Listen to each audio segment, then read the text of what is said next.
Hello and welcome. I'm Martha Kanter. I run College Promise, and this month we're celebrating our fifth anniversary. I'd like to thank you all for joining us this afternoon for the webinar on managing finances in an economic crisis, a financial literacy workshop for college students. So we're thrilled that college students could be on this call. We know some of you may also be those people who help college students navigate a really complicated environment, far more than I wish for each of you. But we're thrilled today to introduce a panel. We've got speakers that are going to give you essential financial knowledge, skills to help you understand and estimate for yourself the total cost of attending college, not just tuition and fees, but books, to make sure you have enough food, to make sure you've got your transportation sorted out, to make sure you've got a roof over your head. All the aspects of college costs that people really don't consider at the front end enough. So that's what we're trying to do. We also want to help you manage any debt. I spend a lot of time in the College Promise world worrying about student debt because we have so many students that got a bad deal and have debt that they don't need or shouldn't have had. And so, in managing debt, it's really critical that we help you understand what debt you have. And in the College Promise world and in the world of higher education, people focus a lot on federal student aid loans, loans you took, like a PLUS loan, or any number of subsidized or unsubsidized loans. But what the hidden challenge is, and I just am adamant that if we get the opportunity to change the course of student debt, we will include private debt beyond college. That means your credit card. So we know a lot of students have credit card debt beyond what they have for their tuition and fees and higher education debt. So when I think of student debt, I think of total debt, not just higher education debt or post-secondary or career school debt. And also, the other thing we want for you is to manage and to become financially literate. We need financial literacy. And it's interesting to me that out of the millions of college students, the top two majors are psychology and business. So you figure, business majors maybe take a course in financial accounting as a freshman, or maybe they take some really good math course that covers some financial literacy. But many, many people in this country do not have the financial wherewithal to know what are all the pieces of student debt. What are the total cost of college? So this is what the webinar and our panelist experts are going to cover. Here at College Promise, we are celebrating, as I said, our fifth year anniversary. And our goal totally is to get more students graduating from high school, or if you didn't go to high school and you dropped out, getting a GED, and then getting a certificate, a degree, a graduate program. We want you to get as much education as you need to have the career you want and the life you want. So we work on this for our nation's students. And when I think about it, I think about three buckets. What we want for you is college or post-secondary education beyond high school. We want career. A lot of people don't realize that many of you have been working since an early age. We have to change the understanding of what people think about work, because work is totally 20th century in terms of how we think about it. And we have to really rejigger how we think about you and your work history. So it's going to be individualized because we know many of you, especially students from families that don't have the means that other students are fortunate enough to have been working for a long time. So we need to recognize that. And so we want college, we want a career, and we also want you to be successful in your community. Public service, ways to contribute, ways to participate in your community are critically important to College Promise. And so we've held workshops this month for students. This one is targeting students. We're speaking to you, our students, and we focused on mental health and well-being in one of our webinars. We focused on college planning. articulation. And so today it's about managing finances. And in all of our webinars, we want to give you the tools and the advice and the resources and the experts so you can do this on your own and do it far better than we've been able to help you with in the 20th century. We're in a new day and there are new visions. So everything we're doing is being recorded, and you'll be able to have the recording afterwards. And everything in the chat will be captured. So we'll be able to send you that. Also, we're putting up a lot of resources in the chat that we can make available to you after, or you can copy them during the webinar. And so we also want you to share all of this with other people. And if you have questions, put them up in the chat and we'll try to go through them.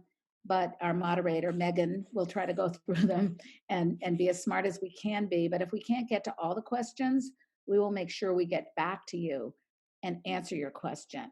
So before we get started, just a couple more things. We just released a new series of research reports called Depicting the Ecosystems of Support and Financial Sustainability for 5 College Promise Populations. And Alexis is putting this up on the chat.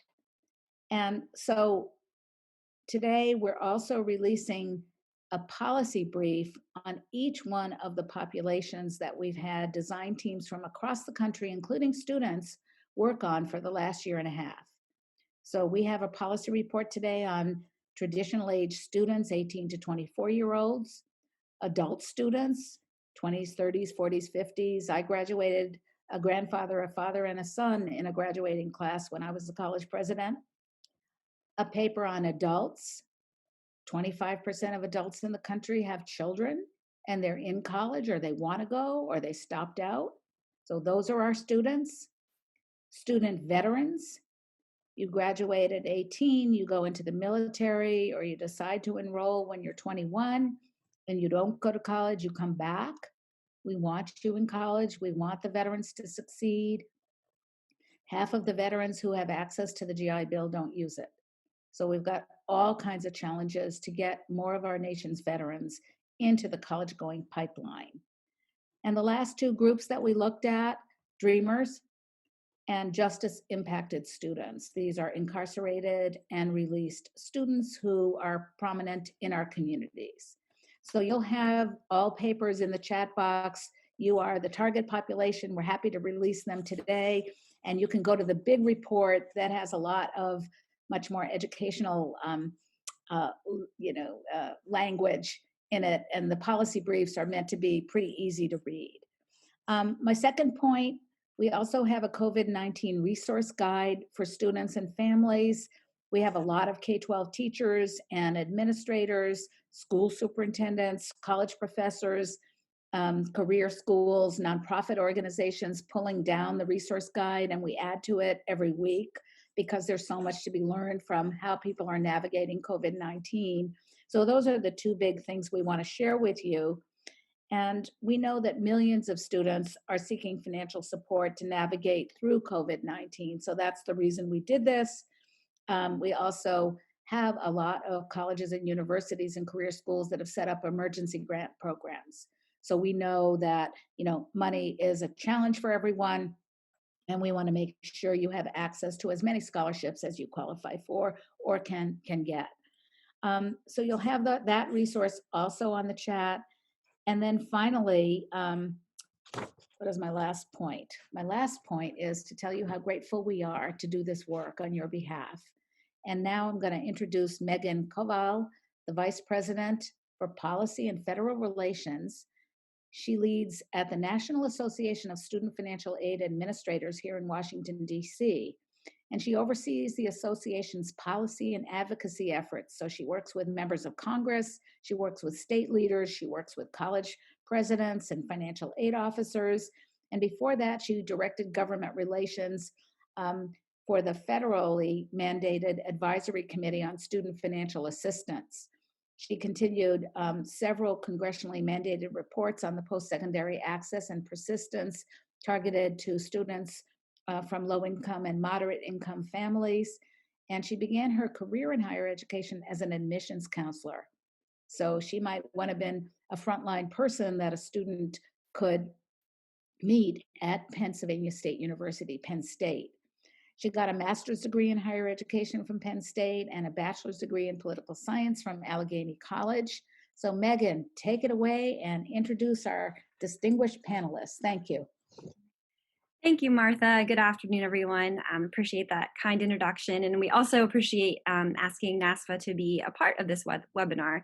It's really a pleasure to be with you all today and also to be in the presence of students. So I want to give just a little bit of background about who NASFA is. So we are an association who represents financial aid administrators who work at colleges and universities across the country.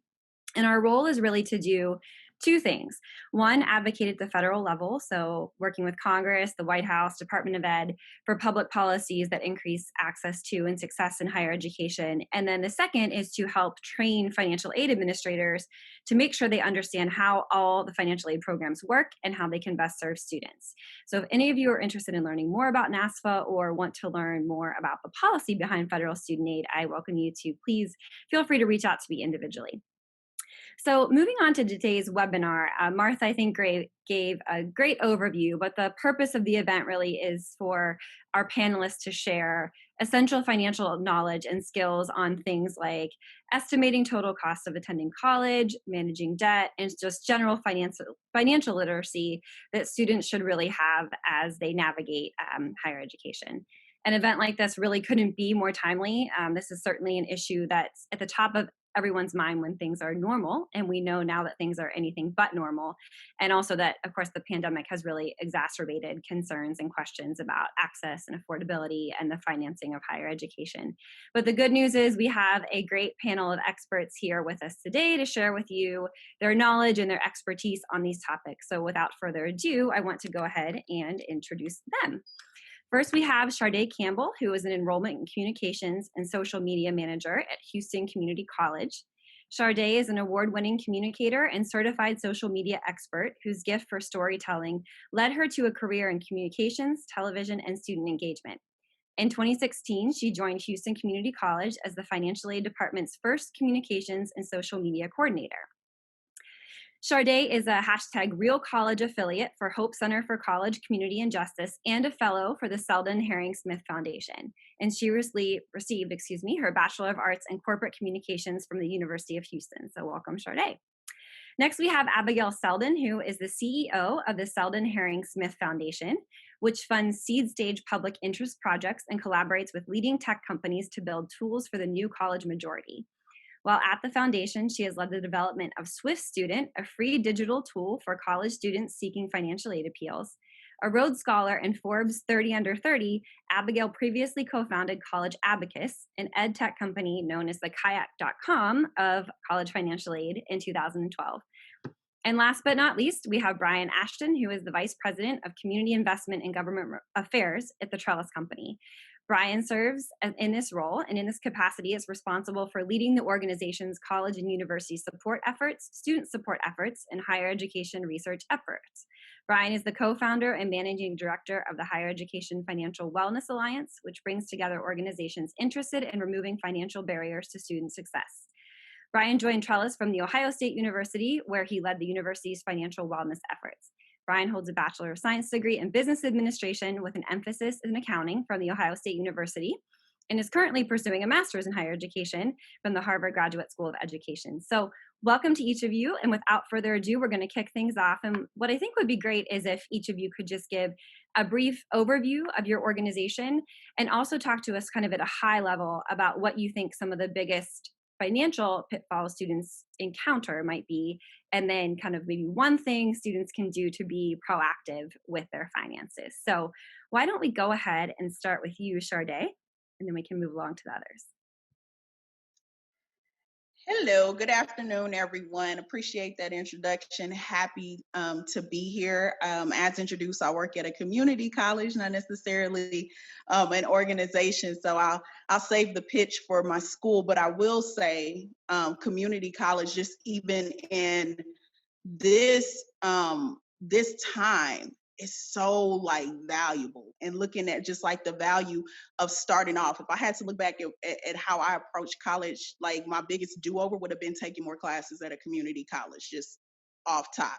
And had community college had promise programs when I was in college, yeah, that would have been the first thing that I would have done.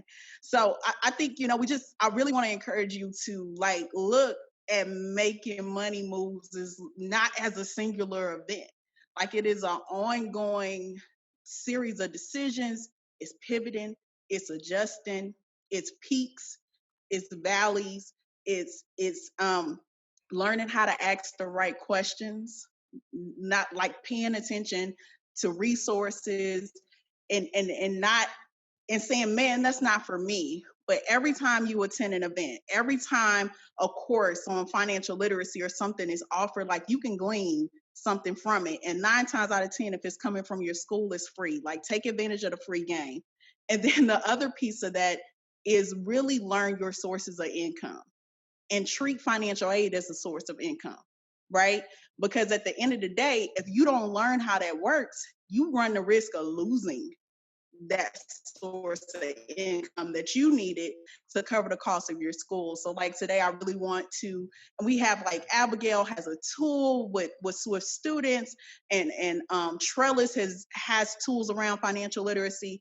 So like there are hosts of resources that are available to you, and it could seem overwhelming, but take one thing here, take one thing there. But what I'm going to focus on today is making sure that you're paying attention to like financial aid, what you need to know about it, what's available, and really like learning financial aid versus the actual cost of going to that school. So she kicked off with it and saying those indirect costs, not just looking at tuition and fees, like really looking at, okay, I got to go to school. This is a commuter school. Do I have money to get to school every day? Do I have money to take public transportation? Do I have money to cover food? Those things, just depending on how your aid gets dispersed on your school, you're going to have to come with a certain pocket of money to get through that period before that disbursement comes. So just really looking at all of those things and planning out like what options do I have, and understanding my costs and understanding what I have access to and what I need to do to keep access to it. Thanks, Shar-day. Abigail, want to go next? Sure. Hey, everybody. Thanks for joining us today. And thanks, Megan, for the introduction. Excited to be here. My main role on this call is I'm the producer of Swift Student. We were pleased to partner actually with lots of folks on this call. Shar-day worked with us closely on it. And College Promise and NASFA were both partners in the development, and Bryan was an early thought partner when it was just an idea on a napkin. So Swift Student is a free website that helps you understand when you can ask for additional financial aid. And that to me is the big theme that I like to talk about with students, which is when you receive an aid package or a scholarship offer or anything like that from your school, it's important to look at, as Shar-day said, the full package of your costs for what you need to be successful in college. And if your situation is not met by what the school is offering, to go back and have a conversation. And most schools want their students to be successful and will try to meet you where you are. And so we built Swift Student, and the link will be in the chat, I think, momentarily, to help students understand the different kinds of situations where it's a good idea to ask if your school can do anything to help you with your financial aid package. Thank you, Abigail. Bryan. Absolutely. Thank you all for being here today, and thank you for having me. I'm really excited for this conversation. As Megan mentioned, my name is Bryan Ashton, and I'll focus on my role as Managing Director of the Higher Education Financial Wellness Alliance. We have a few hundred institutions that we partner with on any given year that are all focused on helping to remove the financial barriers to student success. And so I wanted to use that role a little bit to build off of what Abigail mentioned and hope to bring some perspective today on how you can work with your college or university to ask for help and support. We know that these are times where a lot of things are changing and changing very, very quickly, and institutions are trying to change as quickly as possible during this time to help support students. And so, hoping to bring some of those messages to you today, but really appreciate the time and appreciate everybody being here. Thanks, Brian. So I have a question for you all that focuses about how students can handle their finances when they're in school. So we hear a lot sort of about repayment and how to kind of handle that successfully. But this question for you is just what are some ways that students can better manage their finances while they are attending school and in school? So Abigail, we'll go ahead and start with you. Right? So, I think that every student situation is different, and so, but there are themes across student situations. Most people do struggle to afford college, and that's okay. And so, in terms of managing your finances, especially during COVID, it can be hard to get a job. But one of the things that I encourage students to do is to go try to seek work on campus. And certainly, if you have work study dollars, to make sure you use them. And in this current situation, we're fortunate to have the ability for many students to get employed to actually work the polls on November 3rd. Districts are paying, but sometimes a couple $100s even for people to work the day. And so, Alexis, if you can drop that link into the chat, working the polls this November, especially if you register now, is a great opportunity for students to earn some extra money. Thanks, Abigail. Shar-day, any thoughts on how students can better manage the finances while they're attending school? I mean, I need to look at the poll. A couple hundred, Abigail? Look at In manage my own Pinellas money. County, where I'm from, they pay up to $245 a day. Oh my goodness. And that made me think about the census too. So election year, a census year, kind of these like extended gig opportunities that come along with this time. I would also say looking at if you've had a change in income, talking to your financial aid office about that. Free plug to Swift students. They have a template where you can send a letter to your financial aid office and ask and request additional aid because you've seen a shift in income. Financial aid offices, to NASFA's point, can definitely speak to the policy perspective, have guidance that if there is a shift in income, to relook at your award package. So don't suffer in silence saying I'm unemployed, or I'm unemployed even if I don't have a letter. Look at if you have a shift, because the way financial aid works is it asks for your taxes a couple years back. So certainly your income may have changed in this environment. So that's like step one. Look at those gig opportunities. Look at your award package and say, okay, I may not want to take out loans, but can I get that money reallocated for my award for work study? Can we really look at my financial aid award and see what type of aid would work better for me? And then asking about emergency aid. What we're seeing and how schools are leveraging COVID-19 money is there's a certain degree of flexibility of how institutions are leveraging that aid. So they could be leveraging it for technology grants. They can be leveraging it for basic needs assistance around your rent and your food. But then also, one thing that happened, I'm from Houston, Hurricane Harvey. And one thing that we saw in Hurricane Harvey is when everybody has a need, it removes the shame from needing to ask for it, right? So I want you to confidently know that you are not alone if you are suffering in this, and to really look at these resources. Can I stretch out my food budget if I go to a food pantry? Can I stretch out my dollars and look at, okay, if my school is remote, then maybe I could take that money that I would have spent on transportation to a community college. How can I reallocate that?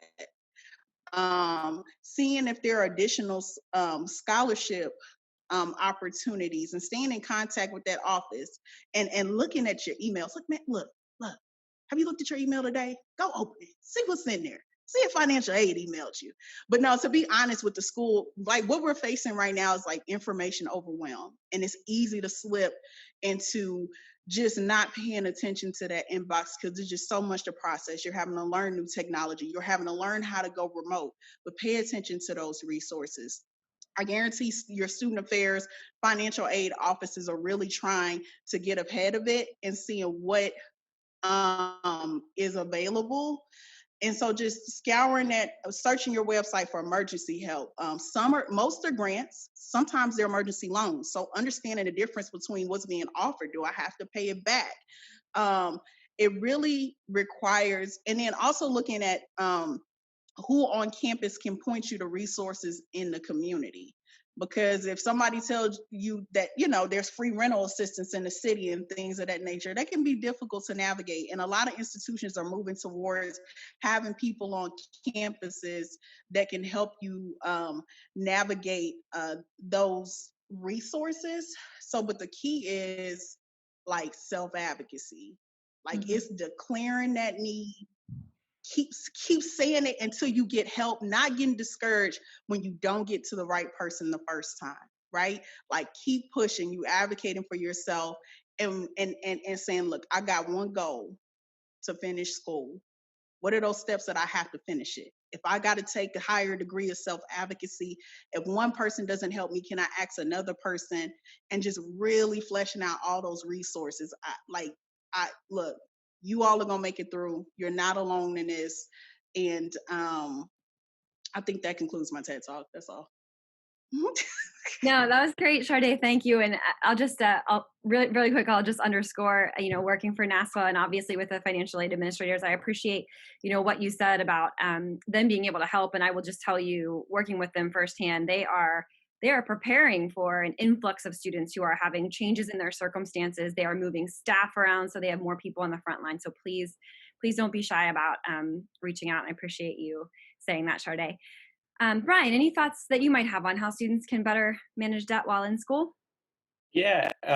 So everything that was mentioned, I think, is outstanding advice. The one thing that I would add is the CARES Act included economic impact payments, or more broadly known as stimulus payments, to many people. And if you think that you may have been entitled to one and did not receive one, and we know that that's true for some students out there, we did drop a link in the chat that has some instructions on how you can check to see if you qualify for one and claim that if it's out there.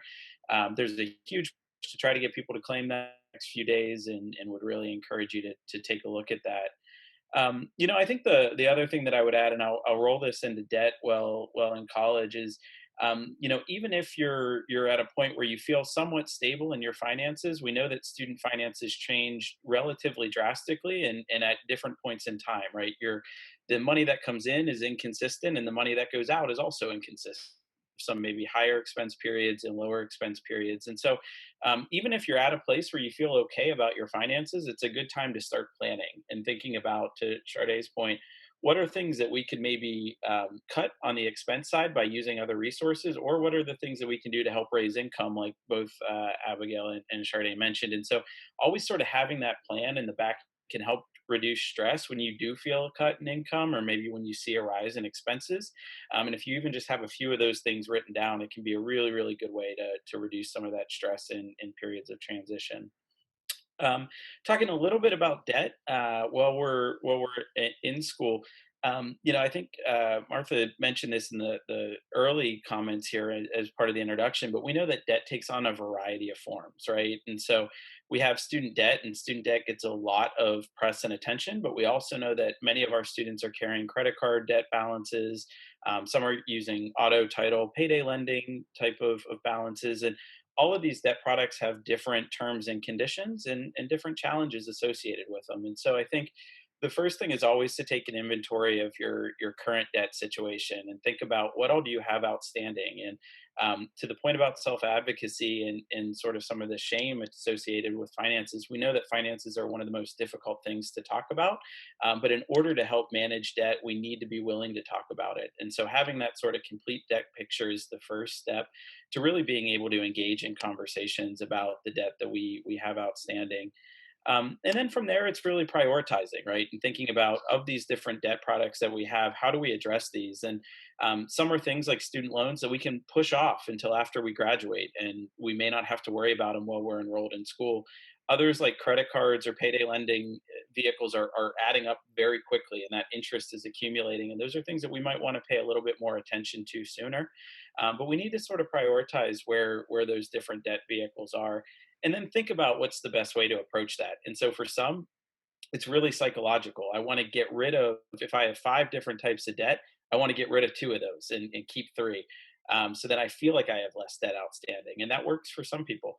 Others might say this has a 17% interest rate versus a 6% interest rate. Let's go after that 17% interest rate. And that might be the best way to attack those debts.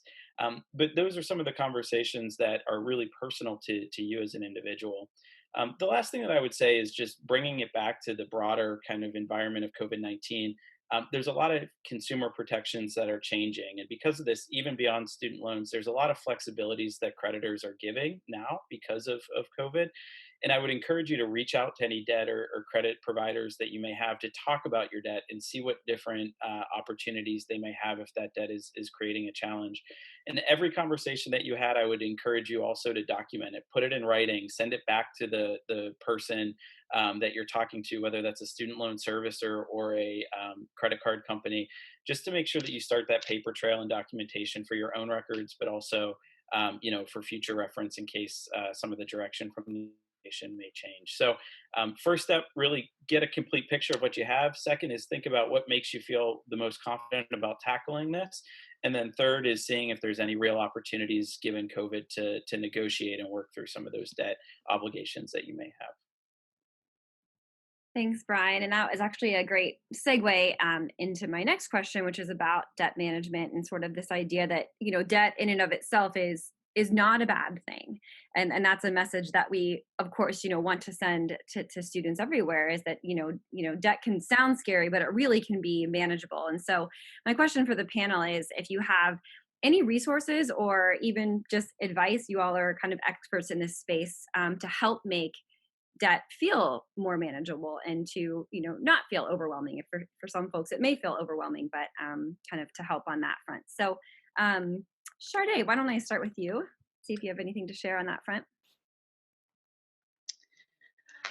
Okay, so the first thing is looking at your costs and seeing how much you need to cover those costs. And if the loan exceeds the cost, you don't have to take out the full cost of the loan. Like, you can make an informed decision. That's step one. A lot of students don't realize they don't have to take the full amount of the loan. 2, understanding the difference between loans, unsubsidized and subsidized. Like, if it's unsubsidized, that means that interest starts growing like while you're in school. Subsidized means that interest doesn't grow until you stop going to school or drop below 6 hours or graduate. So understanding what you're actually taking out, and then understanding the terms and the conditions if you're facing having to take out private loans. And then understanding that in order for schools to qualify to disperse to disperse federal aid, they have to have a financial literacy component on campus. So what that means is that you have resources. If you're saying, hey, I need to understand this debt, I need to sit down and I need to talk to somebody. I had debt coming in. What can I do? I guarantee you the school has resources because the law says that they do. And then the other piece of that is looking at, are there any what they call last dollar scholarships that can reduce your loan debt?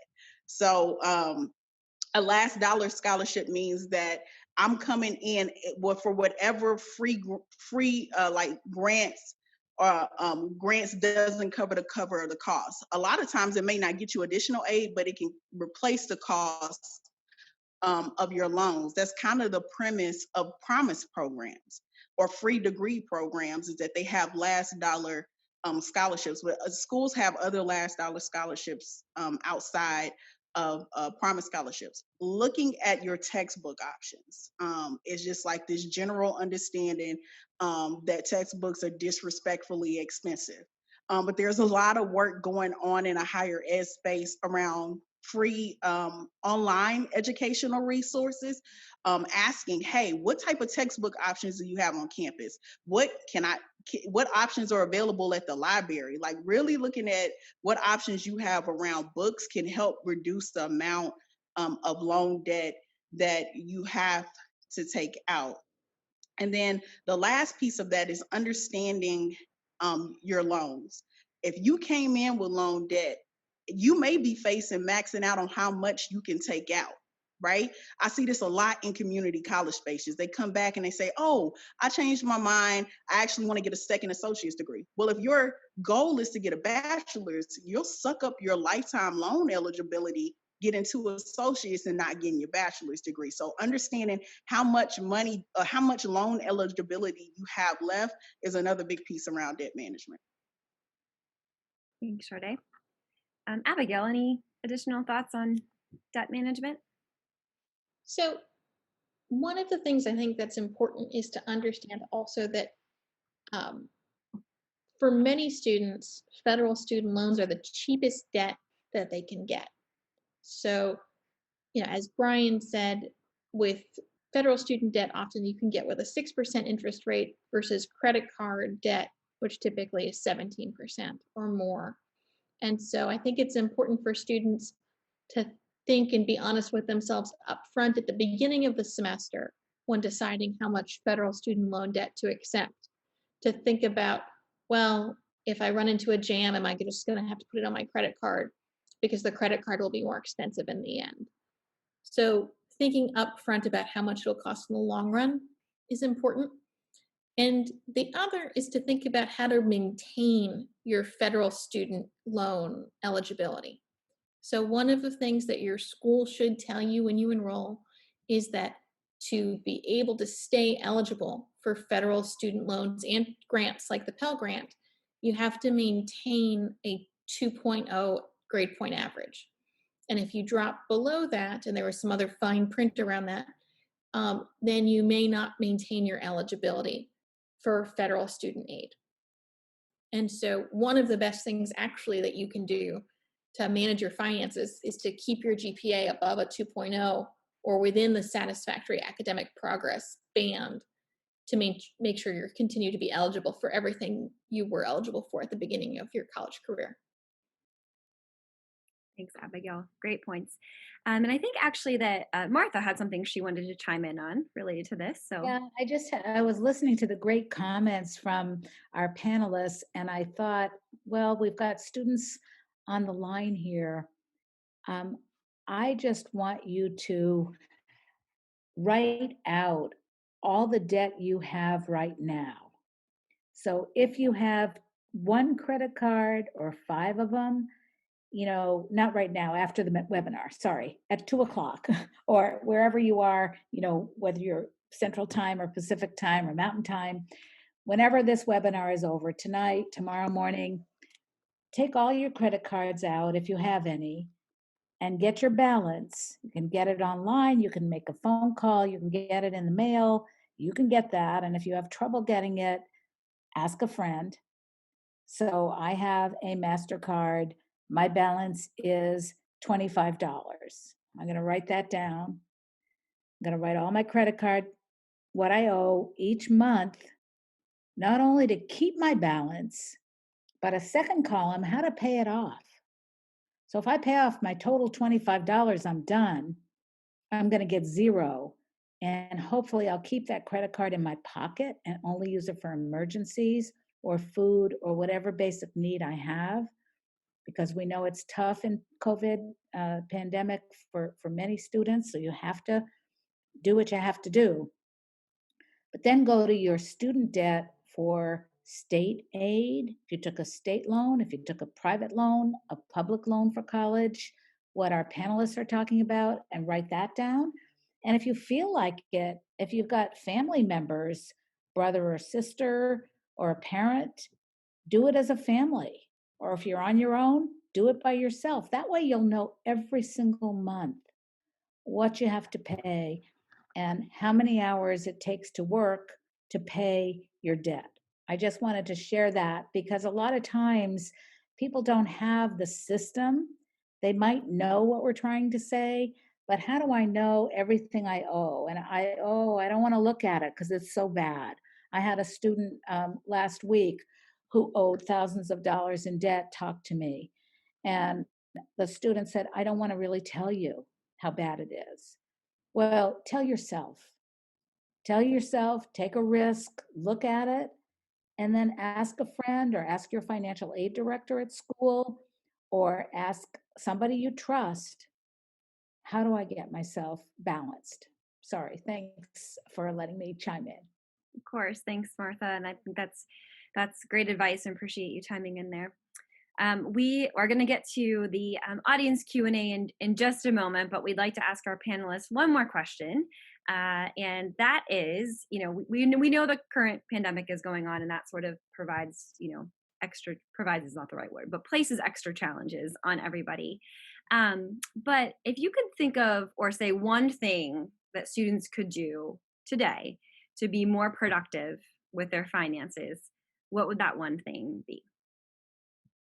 And Bryan, I'll go ahead and start with you. I don't want to put you on the spot here to think of No, just the absolutely. one thing, but I know I'll give you a little bit of a cop-out answer too. I think the biggest thing that I would say is take a look and spend some time seeing what resources your school has available, right? And so that might be contacting your financial aid office or looking for emergency grant funds or food pantries and other support services. But I would say spend some time familiarizing yourself first and foremost with what your institution offers in the way of financial support and leveraging that as much as possible throughout the pandemic, but also throughout your entire time enrolled in school. thank you. Abigail, I think you're on mute. Yep. There you go. So echoing what Bryan said, make sure to do a full survey of what your school has. And also, if you haven't filled out the FAFSA yet, please do it as soon as it opens in October. It's important to do that quickly. Try not to use a third-party service. If you do it through the federal government, you can just use their automatic treasury tool, and that will make it easier. Similarly, if you haven't filed taxes or if your parents didn't file taxes last year, you may want to do that because that also may make the process easier for you. Thank you. Shar-day. Definitely echo all of my fellow panelists. I think, the biggest thing is not allowing overwhelm to have you turn a blind eye to what's really happening. It's easy when you feel overwhelmed to not really look at your costs because you feel like I don't have the money to cover it anyway, or not looking at where there are opportunities to reallocate. And I say that fully aware that reallocation is not going to work for everybody because sometimes there simply isn't enough. But it puts in front of you, like, okay, now I recognize where the real gap is.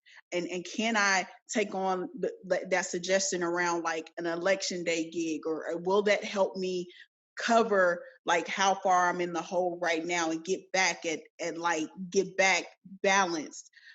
So just really looking at what you're facing and leveraging those resources on campuses to walk you through it. Like whenever you sit down and try to budget by yourself, it's hard to break it up into manageable pieces. And then it's easy to let yourself go, like, and not hold yourself accountable to maybe some less than beneficial financial behavior. So I know at Houston Community College, we have financial coaches that'll walk you through, set that budget. And when you set a budget, you start really looking at what you're spending. You have to have a real conversation with yourself, like, self, I need to do better here.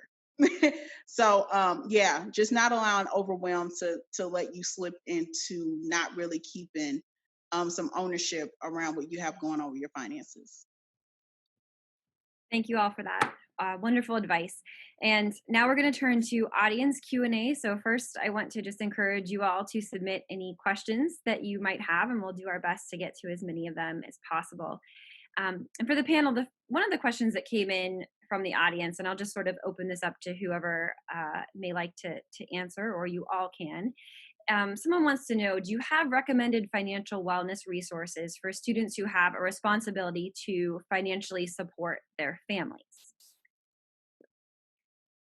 Anyone here who might want to take a first stab at this? Any thoughts? Abigail. Happy to. Unmuting myself again. No worries. So this is really common, is the first thing I would say. Many, not even many, most students who are in college are somehow financially supporting other people in their families. And so do not feel alone. And you can ask your financial aid office for help, first and foremost. We do have a letter for that at Swift Student. The link is in the chat to help you start that conversation. And another is to research public benefits that your city or state or our community may offer to you, whether it is SNAP or something else, or SNAP EBT or something else. There are a variety of options which you or other members of your family may be eligible for. Thanks, Abigail. Shar-day or Bryan, anything to add on that question? Just to amplify what Abigail was saying, if you if your childcare costs have changed because of the pandemic, if you're covering the cost of a family member who's disabled, really getting understanding what you're really covering around that, and then seeing if there can be an adjustment to your financial aid to help with those costs would be the advice, outside of looking at assistance from resources at a civic level at your city level, and looking at it at resources at a federal level like SNAP, and starting off with like your United Way in the area. Most of those United Ways in the area can point you to resources that can help with a variety of basic needs gaps that you may be facing. Martha? Thank you, Shar-day. Quick one, ask for help. A lot of students are shy. You might not feel comfortable asking an older person for help, or even saying you might have financial questions, or you might not be able to afford something that you need. And I think if any lesson I've learned over the many years is ask for help, because if you don't, people won't know. And so many people in the country are happy to help. They want to help. We're right now, there's a lot of stress in the country. We just have to understand that, but it never will hurt to ask, because you might find some real surprises, and you might find a new friend, and you might get the help you need. You might even get a grant. Thank you, Martha. All right, next question has to do with credit. So the question is, what can I do now to build my credit? And how do I build and maintain a decent credit score? So I'll open this up again to any of our panelists. I think they might want to tackle this one. Just looking here. Yeah, Bryan, any thoughts? I can take a first stab at that. So there's a couple different ways to build credit. The first is, if you do borrow student loans, when you begin the repayment process around those will start to build credit for you. But understandably, some people want to start building credit before then. So one of the biggest aspects of your credit history or credit score is going to be your payment history. So how long have you been making on-time payments? And if you're in a position where you're able to qualify for a credit card or a low interest type of credit card, and you know that you're going to be able to put small dollar amounts on there that you can guarantee that you can pay off, that can be the best way to start to build credit. So if you know, for example, that you're going to put one bill on there every month that you're going to pay anyway, and you know that you're going to be able to cover that automatic transfer to that credit card, that can really help you to build credit. There are some new innovative ways to build credit. We're starting to see more and more landlords subscribing to rent-based credit building, where when you pay rent, they actually can report that to the various credit bureaus and have that serve as a positive credit event for you. So that's something to look into too. That's less risky, right? One of the biggest things that we always talk to students about is we don't want to build credit at the expense of a risk that you can't pay off at a higher interest rate on the debt side. So this is always a conversation of, yes, building credit's important, but it can create some challenges. We talked about debt earlier, where that debt can build very quickly if we're not able to pay it off in full every month. So those are a couple things to take a look at in the short term. One thing that I also do normally say in response to this question is credit is important, right? Credit is used for a variety of different things, but credit isn't the be all end all, right? There are still some ways around some of the things that we perceive needing credit for. And again, it goes back to that risk. If we think that there's a lot of risk where we may not be able to repay what we're putting on a credit card or another credit vehicle, then it may be safer to postpone sort of that building of credit until we have a more stable income stream. Thank you, Bryan. Martha. Yeah, just to weigh in, just because, I recommended people write stuff down because I used to teach English a long time ago. And so on the credit side, if you want to buy a car, if you need groceries, if you need a transportation solution, write down what you need, write down what you think it's going to cost, do an estimate, a cost estimate. So I need to buy a car because I live half an hour from my school. It'll take me 20 minutes to go there. If I buy the car, I also need gas. It's going to cost me this much. And if make sure I have a place to store it. In any case, it's going to cost me a used car $5,000. So then write out, what are my options for paying for it? How am I going to get the money to pay for that car? Do I have family? Do I have friends? Can I get some kind of a loan? If I get a loan, what are my options? Are there different loan servicers so I can compare? Do your homework, I think is my point. Thanks, Megan. Thank you, Martha. All right, let's move on to the next question. This is from the audience right now. What loans qualify for loan forgiveness? Anyone at the ready to? I see Bryan. I think you have the answer, Megan, honestly. Go ahead. I'm going to, since Bryan opened up his mic, I'll let him, since he's a panelist. Go ahead. I am more than happy to let you take this. Now, so loan forgiveness, there's sort of two different types of loan forgiveness, right? One is going to be the what I would call the tax-free loan forgiveness, which is more of your loan forgiveness. Going to be a taxable loan forgiveness, which is centered around income-driven or income contingent loan repayment options. The one thing that's true about both of those is it's applicable to federal loans only, right? So when we talk about the priority of taking loans, the federal loans tend to have better repayment protections, and I think Abigail alluded to that earlier. One of those being loan forgiveness, and so when we want to take out federal loans before we take out any private loans. The other thing that I would mention, back to that tax-free versus taxable public service loan forgiveness, if you make 120 qualifying payments on a federal loan, that balance that's left over after goes away tax-free. That tax designation is important because in an income-driven repayment plan where your balance may carry for decades, there's a tax obligation when that loan is forgiven. So it could be 20, 25, 30% in taxes that you end up paying. And I always like to say that the IRS is a little less forgiving than the Department of Education when it comes to collections on that loan on that. So if you do count on a taxable loan forgiveness, it's important to be saving along the way to make sure that you're able to handle that tax obligation on the back end. Thanks, Bryan. Great summary there. Okay, next question. This is a good one. What advice would you have for students who are starting school with pre-existing debt? So coming into their post-secondary experience already having debt. Shar-day, anything here you'd like to add? Just to reiterate what I kind of emphasized before, understanding what you're coming in and then how much eligibility you have left because loans have lifetime eligibility. You can tap out. Making sure that that you're that you're looking at the ratio of how do I have I taken out all the subsidized loans that I can take out before I start taking out unsubsidized loans where the interest starts growing.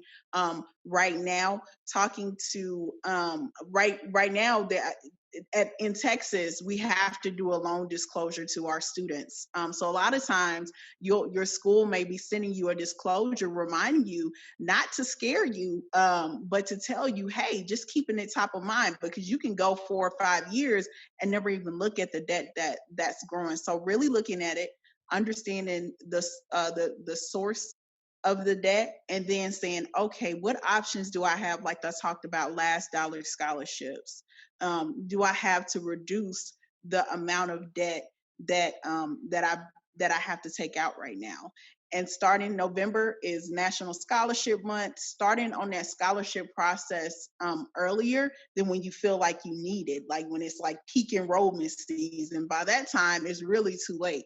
So looking ahead at those scholarship options to think ahead about how I'm going to manage that going forward. Thank you, Shar-day. Abigail, you have anything here? Reiterating a little bit of what we said earlier again, which is to look at where that debt is and what the interest rate is compared to other debt that is available to you, often from the federal student government at a lower rate. And while it's not super popular, if you are paying 17% on your credit card debt and you can get a 6% loan from the federal government, it's worth thinking about how to balance it. Thank you. And it, Shar-day, were you going to jump back in there? Okay. I thought I saw you about to speak too. And then, of course, there always is the option too for students to work while they are in school, whether that's through the federal work study program or outside of that program. And there's sort of that fine balance of, you don't want to work too much so that it impacts your schoolwork, but kind of looking to see if it's possible to, work more hours as a way, even incrementally, as reducing your debt. So, Martha, is there anything you wanted to add? Well, I just wanted to mention, I got into a taxi one time, and the taxi driver was a college student in Baltimore, and it was in April. And I said, "Did you file your taxes?" And he said, "Yeah." And I said, "Did you ask for the American Opportunity Tax Credit?" And he said, "What's that?"